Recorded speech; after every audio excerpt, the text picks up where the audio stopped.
Hello and welcome back po sa ating channel. Ang topic natin ngayon ay Invalidation and Narcissism, Why They Slowly Erase You. Bakit tayo unti-unting ang mga biktima ay bakit unti-unting ini-erase, binubura ng narcissist ang identity, yung kanyang pagkatao, yung kanyang personality, yung kanyang right as a human being. So, invalidation and narcissism go hand in hand.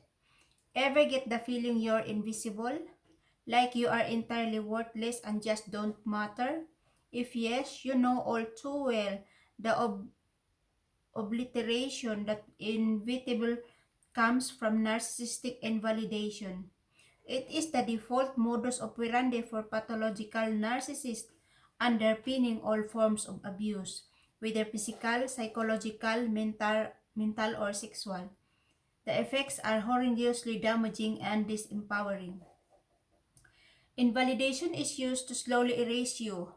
After all, when you've been emptied of your identity, full compliance to the narcissist's demands is almost guaranteed. There's little left to fight with.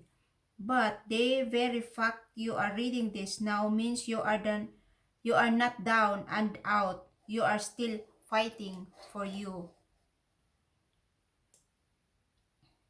And this battle to reclaim your life from narcissism, raising your awareness of when they are abusing you, sets in motion your release from nightmare. This article is the first installment in two-part series of Invalidation and Narcissism. In this place, we expose why they do it and how to spot it in action. Keep your eyes peeled for part 2, where the focus will shift to how it impacts on you and how to narc-proof yourself for the future to self-validation. Defining validation. As human beings, we have basic needs to love and to belong. These social needs are just as essential as other survival needs like food, shelter, and safety. Connection to others and being accepted is the core of belonging, and being validated by others is an integral part of having these needs met. So what is validation?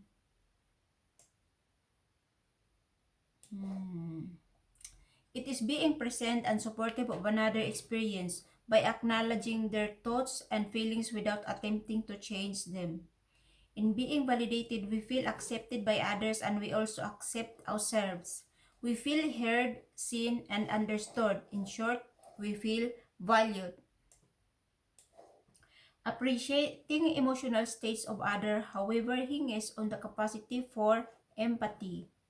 Invalidation is the product of an absence of empathy, hence being natural space for the pathological narcissist to operate from. It is the act of purposely denying, rejecting, minimizing, negatively judging, and or ignoring your experience to actions or emotions. Invalidation can be overt as typical aggressive bullying tactics. It can also be covert, subtle, and insidious. Gaslighting is prime example of just how sneaky invalidation can be. If a surrounding arose for you in feeling invisible and worthless because of the narc's abuse, you know from experience how bereft the absence of validation leaves you and how very central it is to your survival. Sadly, the vulnerability this causes only amplifies the power of invalidation, which is precisely what the narcissist wants in order to feed their needs. Let's dive into the some more. Conceptualizing narcissistic invalidation as supply. Kaya ini-invalidate po yung target kasi if you feel worthless, if you feel weak, if you feel not good about yourself, then the narcissist will feel good. So that means narcissistic supply. No? It feeds their ego, this demon inside them, this black hole. So they feel good. Every time they invalidate somebody, invalidate you, they feel good about themselves kasi they are empty, they are nothing inside. Once you understand the disordered thinking driving the narcissist invalidation, you can begin dispersonalizing this personal attack. Truly, you will. Yes. Once you understood kung saan nanggagaling yung mga pang i-invalidate nila, pangmamata nila sa iyo, pang ano yun, pang aalipusta, pang lookdown sa iyo. It's just a word. It's just a word. That's how they feel inside them. And para medyo maibsan yung pain nila, yung misery na yun, they vomit that on other people. Yan. Kaya nga after you feel bad, they feel good. That's their quick fix. Every time. At wala pong nakakaligtas dito. Lahat po ng mga tao sa paligid nila, lalo na yung target. Kahit yung mga nice, kunyari nice sila na mga tao. Kunyari mabait yung narcissist sa mga tao na yun. They still have this small yung parang they throw you a small peak, alam mo yun? Pero yung tao na hindi aware, parang pinapalagpas lang nila yun. Pero isa yun. Minsan after the interaction with the narcissist, you will ask yourself like, what it means by that? Ano ibig niya sabihin doon? Once na confused ka, it's something talaga kasi hindi mo sure kung compliment ba yon or pang i-invalidate sa'yo or pang i-insult sa'yo. So yun, they manage. But since they are wearing a mask, syempre they will act nice on your face. Pero your guts will show you the sign, will give you a signal. Your intuition will give you a signal. So by seeing through their mask, in time you develop understanding that their dismantling of you has very little to do with you as a person. Rather, it has everything to do with them as a person. You see?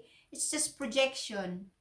Yung feeling nila inside, yung nararamdaman nilang misery sa kaloob-looban nila, they don't want to deal with it. It's too much for them. And they also don't want to do the work. Kaya, they vomit it to other people. Like, yeah, carry my misery. Pansin nyo yung target nila, lahat ng kabulastugan kademonyohang ginagawa nila ay pinapasa nila dun sa target. Tinitwist nila.